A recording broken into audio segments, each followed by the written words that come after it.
Jonnicom. I started this channel a while ago with a video on a console I had heard about, always wanted, and had finally gotten my hands on. To this day, that very Twin Famicom is hooked up in the office next to my Sony Trinitron, and I use it to play a few of the games I've managed to pick up on it, mostly I Senshi Nickel and Kid Dracula. And while retro consoles are becoming something I have less and less of to seek out as I collect more and more, there is one that's eluded me or that I simply have ignored or forgotten for a long time. For a few reasons.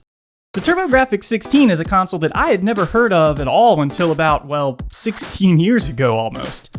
On a channel that I still follow to this day, Johnny Millennium of what I consider to be one of the best OG gaming channels on YouTube, Happy Console Gamer. He first introduced me to this console by sharing some of his stories and love for the console, and especially his total love and favorite game on the console, Double Dungeons. Oh, I don't even like talking about it. I get so angry.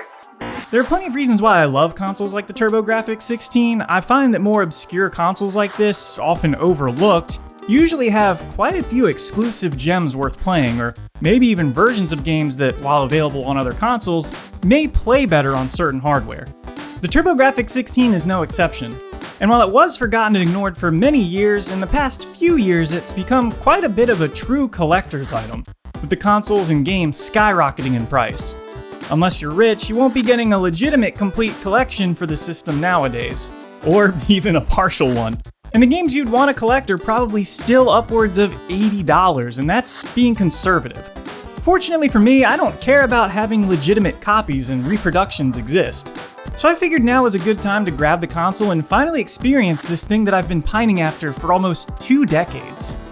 A big part of my drive to own a TurboGrafx 16 comes from my absolute love of collecting small media. You guys know I have a soft spot in my heart for Game Boy cartridges and PSP UMDs. And the TurboGrafx 16 stores its games on these tiny, credit card-sized Hue cards. However, I don't own a lot of the games yet. The only ones I've picked up so far are Magical Chase, and before you go looking up how much that game costs, I got a reproduction copy, so no, I am in fact not rich in anything but dad humor and smart-ass comments. And I got a copy of Military Madness, a game that I'm pretty sure is one of the precursors to Advance Wars. Still, I wanted to talk about the hardware I have access to now and check out some of the games. Something a little different for the channel. I won't be delving too much into any history, I just want to kind of share this experience with you all. Because I've never played a TurboGrafx 16 or any of the games on it, even through emulation, until now. So we're going to review the console experience from my perspective and check out a bunch of games using emulation today.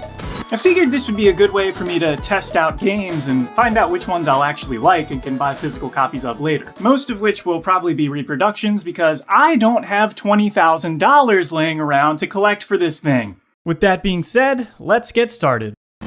It's coming soon to a television set near you. An incredibly advanced video game system. Are you ready for these amazing graphics and vibrant colors? Can you handle the speed and the power? How about the capacity for stereo sound and for 5 players? You decide before September, because it's coming. TurboGrafx 16, the higher energy video game system. Games sold separately. The TurboGrafx 16 is a 16-bit console. The TurboGrafx 16 is an 8-bit console. Excuse me? Let's just go look this up on Wikipedia. TurboGrafx 16, Wikipedia. It was the first console marketed in the 4th generation, commonly known as the 16-bit era, though the console has an 8-bit central processing unit coupled with a 16-bit graphics processor. Wait! The TurboGrafx 16 was actually the TurboGrafx 8 all along? So this is something that I found really interesting that I didn't know until I started looking into the history of this console. Even though it was actually a 16-bit console, the TurboGrafx 16 is actually operating with an 8-bit CPU. The 16-bit label only comes into play with its graphics processing unit. But I actually find this to be an awesome little detail. In a way, this kind of makes it a perfect system in my eyes. I can't really explain this in any good, logical way, but I've always felt like the simplicity of 8-bit systems resulted in smoother, more compact gameplay, and the controls always felt tighter to me. Something about 16-bit games always felt off to me, like there was less control to your movement or floatiness. That could just come down to how the games were being programmed at the time. I don't know. I'm not a game programmer by profession. But the TurboGrafx 16 gets the benefit of being an 8-bit console with the graphics of a 16-bit one. And that is a beautiful combination. On the outside, it does have a damn cool form factor. I love the black, orange, and yellowish green color combination. And the controller, I can't believe I'm saying this, is way more comfortable than any of my NES controllers. Of course, it's not the 90s anymore, so no one really cares about the bit wars or how consoles look. I mean, have you seen the Series X? Fucking refrigerator ass looking. When it comes to these older consoles nowadays, it's all about which games play well. So let's dive in. The first game here is Magical Chase. Nowadays, this is like the holy grail expensive collector's item of the system, and happens to be the game I saw first that I really wanted to play. Go figure. Fortunately, I was able to grab a cheap reproduction copy, and I'm glad I decided to make this my first horizontal shooter on the TurboGrafx 16. It's a great game, and I'm a big fan of colorful environments like this. Also love any game in the shooter genre that lets you play as something other than a spaceship.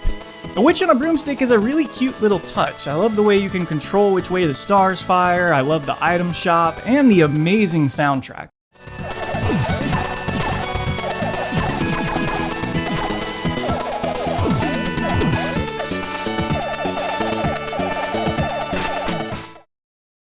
Bonk's Adventure. I think Bonk is considered to be sort of the mascot of the TurboGrafx 16. This game is weird. It's a platformer similar to Mario, I guess that's why it's kind of like the mascot. You run around hitting monsters with your hard head. Graphically, I think it's pretty nice. I can't say I'm a huge fan of Bonk's general look as a character design. I may give this one a deeper look down the road, but it's not something that's immediately grabbing my attention.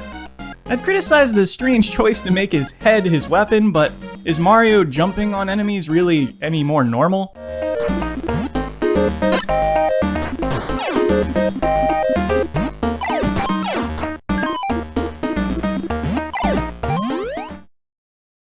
Air Zonk. Now this one is way more my speed. Another horizontal shooter, be warned, you'll be seeing a lot of these. It's kind of the genre the system is known for. It's really strange, this Zonk guy looks an awful lot like that Bonk fellow. Anyways, this one is really cool. I like the graphics, the colors, the enemy designs, and the music. I also just love weird, wacky shooters like this. The stranger the better. I don't always need my games to make sense. Sometimes I just like wacky, fun things, and this fits the bill.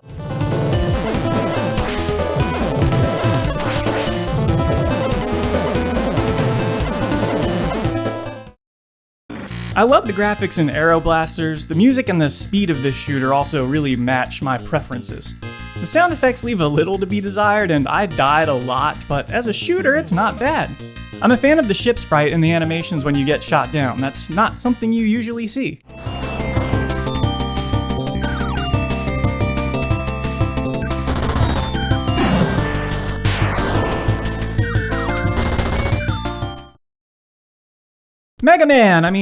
Shockman. Yeah, this one was obviously going to be one that I took an interest in. Unfortunately, it doesn't play as tightly as any Mega Man games, but it's still a fun, shooty, runny game. The visuals are definitely Mega Man inspired, and that's not a bad thing. This will probably be the next game I seek a physical copy out for. Really enjoy anything relatively Mega Man. It's almost a bit too fluid in the movement and controls, and since that's a staple of what makes Mega Man so great, it's difficult to say that I'd play this over it, but still, definitely one I want to see through to the end sometime.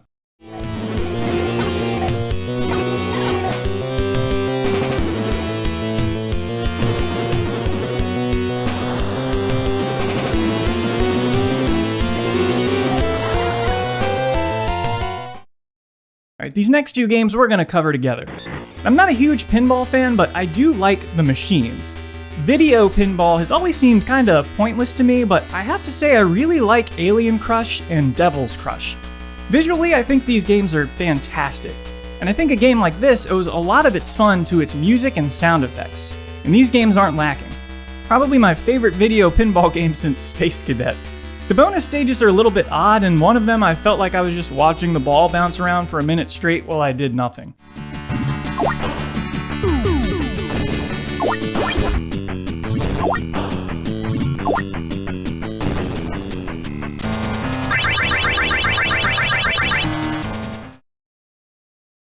Blazing Lasers. Some random guy told me that this was a must-own on the console, and I can kind of understand why. It's another shooter on the console, and it's pretty fun. I don't know if I'd call it a must-own, but maybe I just haven't played far enough into it yet. It's not the shooter on the top of my list to give another go, but it definitely has my attention.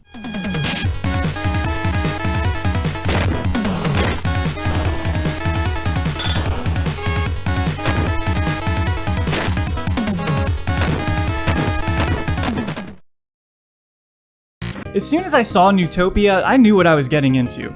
It's obvious that it's gonna play a lot like old school Zelda games, and that's exactly what I got. When I'm in the mood for a top-down action-adventure game, I'll definitely be diving deeper into this one. I really liked what I saw, which admittedly isn't much so far for a bigger action game like this, but the sprites are really appealing to me. You guys already know I'm a big fan of games like Final Fantasy Adventure, so I'll probably have no problem with this one either.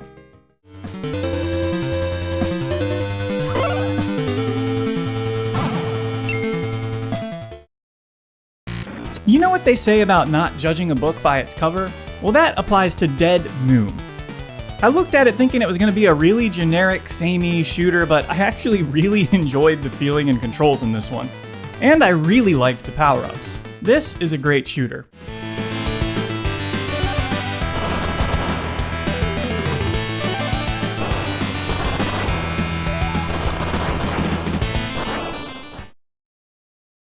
Military Madness was an absolute must-own for me. I've heard about this game quite a few times throughout the years as a fan of war RTS games like Command & Conquer and more strategic military games like Advance Wars.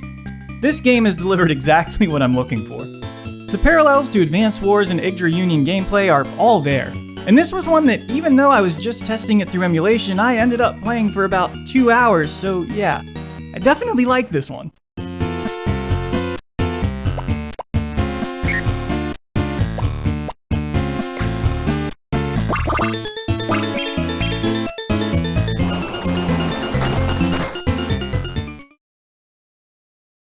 I own Dragon Spirit on NES, and while I love that game, I decided to give this version a shot. Must buy. This version is way better. Better visuals, better gameplay, less flickering, less lag. The game plays better on the TurboGrafx 16, no contest. And it gets those bonus points I was talking about earlier for being a shooter where you don't play as a spaceship. I'd rather be a two-headed fire-breathing dragon any day.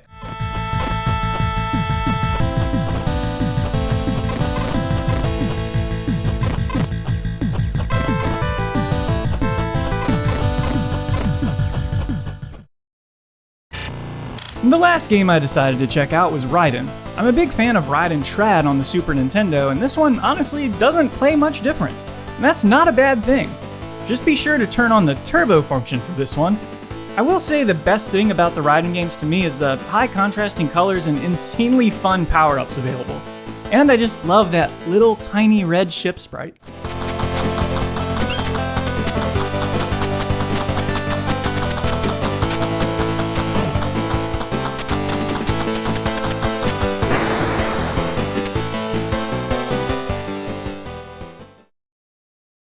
So yeah, this system clearly has a genre it plays best. Shooters, shmups, whatever you want to call them, games where you're flying around in or on some type of flying contraption and gunning down enemies, is what the TurboGrafx 16 is known for and does best. So if you're a fan of the genre, you can't really go wrong with any of the many shooters on the platform. Personal favorites for me so far are Magical Chase and Military Madness, the two games I've already picked up physical copies for. But I'm definitely going to be picking up a few more. Shockman and Dragon Spirit have caught my eye, and I'm sure that there's still a few more gems out there for me to discover. And then there's imports. And other versions of the consoles. I really want a Core Graphics 2, it's just a cool looking console. Oh, and I also got this EDFX thing that lets you play your games via component cables without modding the system internally. Damn, this thing is gonna get really expensive to collect for.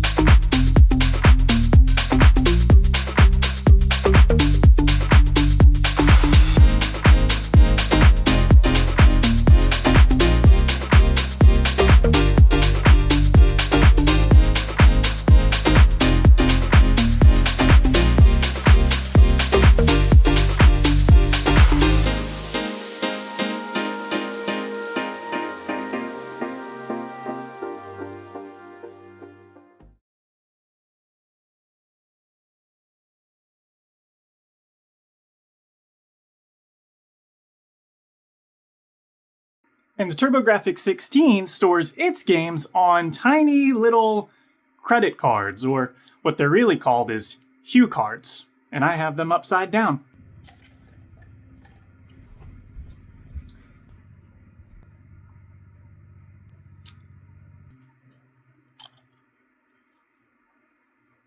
Aren't these cool? And the TurboGrafx 16 stores its games on tiny credit card-sized, well, cards, actually called Hue cards. And the TurboGrafx 16 stores its games on tiny credit card-sized Hue cards. And the TurboGrafx 16 stores its games on tiny credit card-sized Hue cards. And the TurboGrafx 16 stores its games on these tiny credit card-sized Hue cards. And the TurboGrafx 16 stores its games on these tiny credit card-sized Hue cards. And the TurboGrafx 16 stores its games on these tiny, and the TurboGrafx 16 stores its games on these tiny credit card-sized Hue cards. That was the one.